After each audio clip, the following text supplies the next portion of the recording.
بسم اللہ الرحمن الرحیم۔ السلام علیکم ناظرین، شہر یروشلم روئے زمین پر وہ واحد شہر ہے جسے تینوں الہامی مذاہب یعنی یہودیت، مسیحیت اور اسلام کے ماننے والے عزت و احترام کی نگاہ سے دیکھتے ہیں اور اسے مقدس سرزمین تسلیم کرتے ہیں۔ یہ تاریخی شہر اپنے اندر مختلف قوموں کی تاریخ، عروج و زوال، جنگ و جدل اور بہت سی داستانیں سمیٹے ہوئے ہے، جس نے قدرت اور انسان کے ہاتھوں تکلیفیں برداشت کی ہیں۔ یہ مقدس شہر کئی بار اجڑا اور آباد ہوا، لیکن آج بھی یروشلم لوگوں کے دلوں میں ایک انفرادی مقام رکھتا ہے۔ شہر یروشلم اپنی جغرافیکل لوکیشن کے لحاظ سے بھی عجیب ترین شہر ہے۔ یہ شہر جنوب اور مشرق کے علاوہ پہاڑوں کے درمیان گھرا ہوا ہے۔ ہسٹوریکل ریکارڈز بتاتے ہیں کہ یروشلم میں کبھی قحط نہیں پڑا، جبکہ یہ شہر 3000 سال سے موجود ہے۔ یروشلم کی وادیوں میں موجود دور دور تک پھیلے چونا پتھر اور سنگ مرمر کی بنجر وادیاں ایک پرکشش اور قدرتی وادی کی شکل اختیار کرتی ہے۔ یروشلم کے کئی نام ہیں،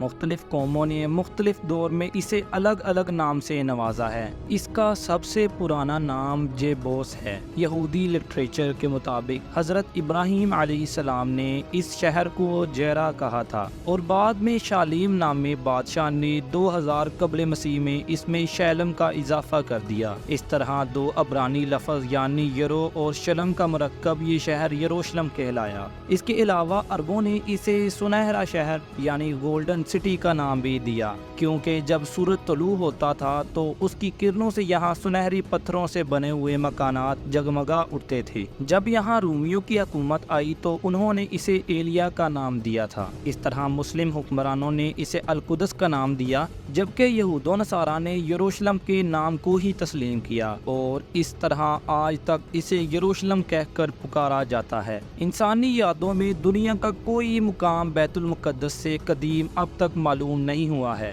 اہل کتاب کی عقائد کے مطابق ایلیا وہ سرزمین ہے جس کے ذریعے انسان گناہوں سے پاک ہو جاتا ہے۔ یہی وہ جگہ ہے جہاں سے کائنات کی تخلیق ہوئی، جبکہ احادیث کے مطابق یروشلم میں سب سے پہلے خود حضرت آدم علیہ السلام یا ان کے کسی بیٹے نے قدم رکھا تھا، جیسا کہ نبی کریم صلی اللہ علیہ وآلہ وسلم نے فرمایا ہے کہ روئے زمین پر سب سے پہلی مسجد مسجد الحرام ہے، اور اس کے 40 سالوں بعد بیت المقدس کی بنیاد ڈالی گئی تھی، لیکن غالباً اس وقت یروشلم میں انسانی آبادی نہیں پھیلی تھی۔ تاریخ کے مطابق سب سے پہلے یہاں آل سام یعنی نوح علیہ السلام کے بیٹے سام کی اولادیں 2500 قبل مسیح میں آ کر آباد ہوئی، جنہیں کنانی کہا جاتا تھا۔ اس لیے یروشلم کو قدیم تاریخ میں ارض کنعان کے نام سے بھی یاد کیا جاتا ہے۔ پھر 2000 قبل مسیح کے زمانے میں حضرت ابراہیم علیہ السلام نے عراق سے یروشلم ہجرت فرما کر اس علاقے میں پہنچے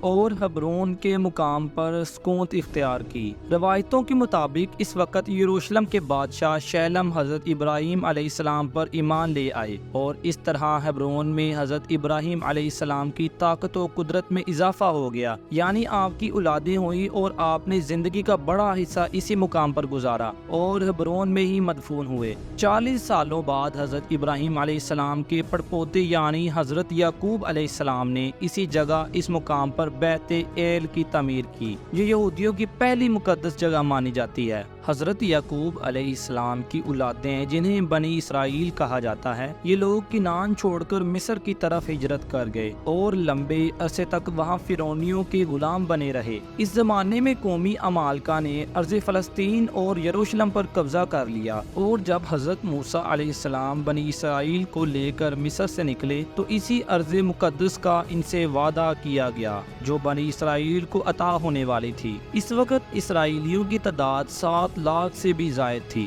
حضرت موسیٰ علیہ السلام کی زندگی میں بنی اسرائیل فلسطین میں داخل نہ ہو سکے، لیکن آپ کے بعد آپ کے جانشین حضرت یوشع بن نون کی رہنمائی میں بنی اسرائیل نے قومی عمالقہ سے جنگ لڑی اور انہیں فتح نصیب ہوئی۔ اس طرح دوبارہ بنی اسرائیل فلسطین کو نواحی علاقوں میں آ کر آباد ہو گئے۔ حضرت داؤد علیہ السلام کے بادشاہ بننے تک بنی اسرائیل کا دارالسلطنت حبرون ہی تھا، کیونکہ اب بھی مرکزی شہر یروشلم پر عمالقہ کا قبضہ تھا۔ لہٰذا حضرت داؤد علیہ السلام نے 2 لاکھ کے عظیم لشکر کے ساتھ یروشلم پر حملہ کر دیا اور عمالقہ کو مکمل شکست دے کر یروشلم کو اپنی حکومت میں شامل کر لیا۔ یہیں سے یروشلم کی عظیم سیاسی تاریخ کا آغاز ہوتا ہے۔ حضرت داؤد علیہ السلام کے دور میں یروشلم کے ہمسایہ شہروں نے بھی بنی اسرائیل سے امن کا معاہدہ کر لیا۔ داؤد علیہ السلام نے یروشلم کے چاروں طرف اونچی اونچی فصیلیں قائم کی اور بڑے بڑے چشمے کھدوائے گئے،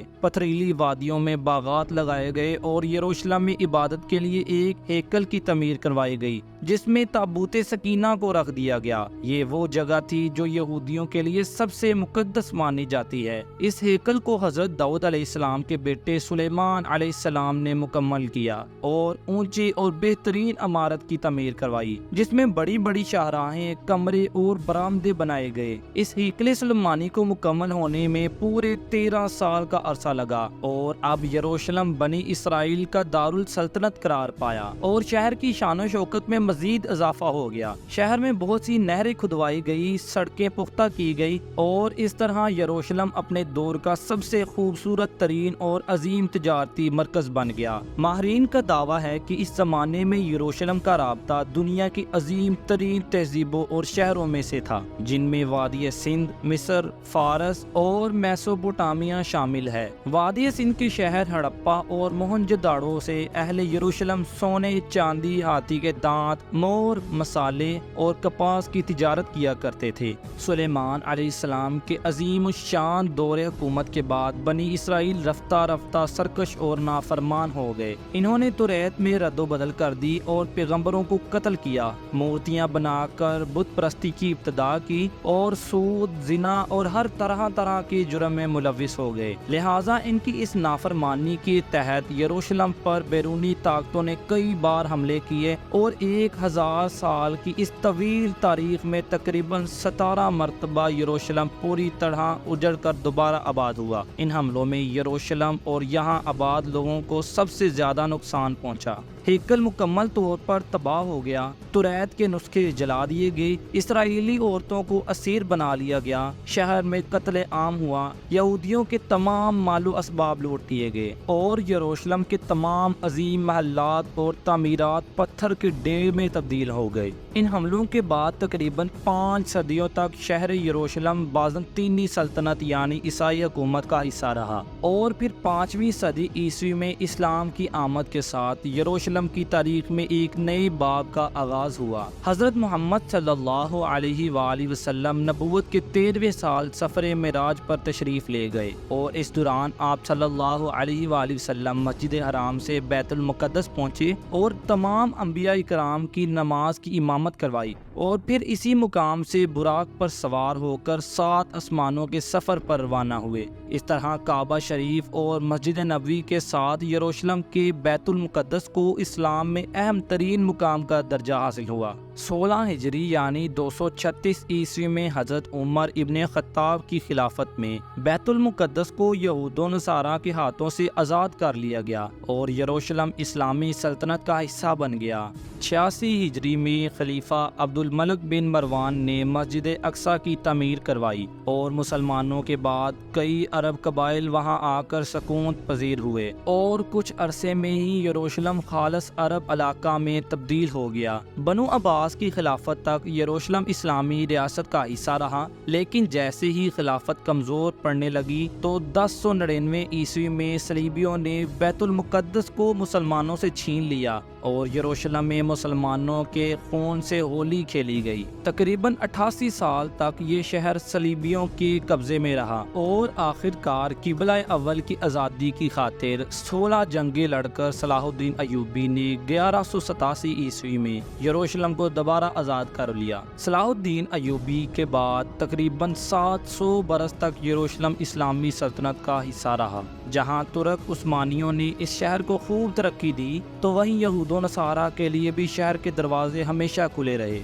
اور یروشلم نے تاریخ میں پہلی مرتبہ اتنے لمبے عرصے کے لیے امن و امان کا دور دیکھا۔ لیکن پھر سال 1917 میں خلافت عثمانیہ کے خاتمے کے بعد یروشلم دوبارہ فتنہ و فساد کا مرکز بن گیا اور 1938 عیسوی کو امریکہ، برطانیہ اور فرانس کی سازشوں سے ارض فلسطین کے خطہ میں صہیونی سلطنت قائم کی گئی اور یہودیوں نے یہاں اسرائیل کے قیام کا اعلان کر دیا۔ لہٰذا عرب ممالک اسرائیل کے خاتمے کے لیے میدان جنگ میں کود پڑے، لیکن یورپ اور امریکہ کے سہارے سے اسرائیل نے عرب ممالک کو شکست دے دی اور پھر 1968 عیسوی میں 6 روزہ عرب اسرائیل جنگ کے بعد یہودی یروشلم اور بیت المقدس پر قابض ہو گئے۔ عرب اسرائیل جنگ میں فتح کے بعد یہودیوں نے یروشلم سمیت فلسطین کے مشرقی علاقوں پر بھی قبضہ کر لیا، جسے عالمی برادری آج بھی ایک غیر قانونی قبضہ قرار دیتی ہے۔ صرف یہی نہیں بلکہ وقت کے ساتھ ساتھ اسرائیل فلسطین کی مزید مسلم علاقوں پر قبضہ کرتا گیا، جو آج تک جاری ہے، اور ان قبضوں کے رد عمل میں ہر سال فلسطین میں اسرائیل کے ظلم کے مناظر دیکھنے کو ملتے ہیں۔ اس میں کوئی شک نہیں کہ فلسطینی مسلمان اب تقریباً 1 صدی سے زیادہ تکلیف اور آزمائش کی چکی میں پس رہے ہیں، اور یہ دنیا کی واحد قوم ہے جو خود اپنے ہی علاقے اور اپنے ہی وطن میں مہاجروں کی سی زندگی گزارنے پر مجبور ہیں۔ لیکن یہ بھی سچ ہے کہ دنیا بھر کے مسلمانوں کے دل میں پہلے فلسطین کے ساتھ دل دھڑکتے ہیں، اور وہ بھی کسی صورت اسرائیل کا غاصبانہ قبضہ تسلیم کرنے کے لیے تیار نہیں ہیں۔ فلسطین کا غم امت مسلمہ کا مشترکہ غم ہے، اور یہ بات بھی ہے کہ بیت المقدس کا مسئلہ فقط اہل فلسطین کا مسئلہ نہیں بلکہ پوری امت مسلمہ کا مسئلہ ہے۔ احادیث کے مطابق قرب قیامت میں یروشلم جنگوں کا مرکز ہوگا اور وہاں اسلام کا غلبہ ہوگا۔ حضرت عیسیٰ علیہ السلام کا نزول بھی انہی علاقوں کے پاس ہوگا اور دجال کو باب لد کے پاس قتل کریں گے۔ باب لد فلسطین کے علاقے میں بیت المقدس کے قریب ہے، اور اس طرح فتنہ یجوج مجوج کی ہلاکت اور انتہا بھی بیت المقدس کے قریب جبل الخمر کے پاس ہوگی۔ اور قیامت کے قریب وہ وقت بھی آئے گا جب ایک مومن جماعت کے ہاتھوں مسلمان ایلیا یعنی بیت المقدس میں اسلام کا جھنڈا نصب کریں گے۔ امید ہے کہ علمی پلانٹ کی یہ ویڈیو بھی آپ کو بہت اچھی لگی ہوگی۔ اس ویڈیو کو شیئر کریں اور چینل کو سبسکرائب کریں۔ ملتے ہیں آپ سے اگلی شاندار ویڈیو میں۔